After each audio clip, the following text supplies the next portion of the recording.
Seguindo aqui nos crimes contra a fé pública, agora vamos estudar o crime de falsidade de atestado médico. A gente nem sabe o que é isso, né? O brasileiro nem usa atestado médico falso, é uma coisa muito distante da nossa realidade. Artigo 302 do Código Penal.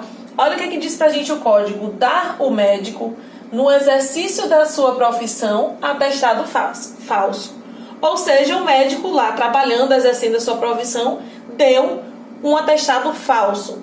E aí o que significa aqui esse verbo dar? Dar nesse sentido é fornecer. Quando o médico fornece ao paciente um atestado falso no exercício de sua profissão. Ou seja, se o médico já se aposentou, não trabalha mais, vai caber aqui? Não. Ele tem que estar no exercício da profissão. Está lá trabalhando e fornece esse atestado médico. E vamos conversar um pouquinho agora sobre esse atestado médico. Como é que é essa falsidade, hein? Porque falou lá atestado médico falso. Mas o que tem que ter nesse atestado médico para ele ser considerado falso? Primeiro, tem que ser algum fato relevante, né? Ele tem que fazer ali alguma constatação. Nesse atestado, ele tem que constatar alguma enfermidade. E aí ele vai dizer que a pessoa está com alguma doença, com alguma enfermidade, quando na verdade ela não está. Então, vai recair sobre algum fato relevante. Tá certo, Catarina, mas vamos dizer que esse atestado foi, na verdade, uma opinião. O médico deu ali uma opinião, o médico deu um prognóstico de alguma coisa que não foi verdadeira. E aí entra na falsidade de atestado médico? Não. Opinião e prognóstico não entram. Porque o conteúdo desse atestado médico, para incorrer nesse crime do artigo 302, deve ser algum fato relevante, uma constatação de enfermidade, falar que ele está com alguma doença que de fato ele não está. Tá certo? E quem é o sujeito ativo? O médico, né? O médico, esse aqui é um crime próprio. Um crime próprio. E o sujeito passivo? A coletividade e algum eventual lesado pela conduta. Tá certo? Qual é o elemento subjetivo, então, deste crime de falsidade de atestado médico? O dolo. Sempre o dolo nos crimes contra a fé pública, né? Então o médico tem que ter o dolo, tem que ter a vontade livre e direcionada de dar, de fornecer aquele atestado, sabendo que é falso, sabendo que a pessoa não está com aquela doença.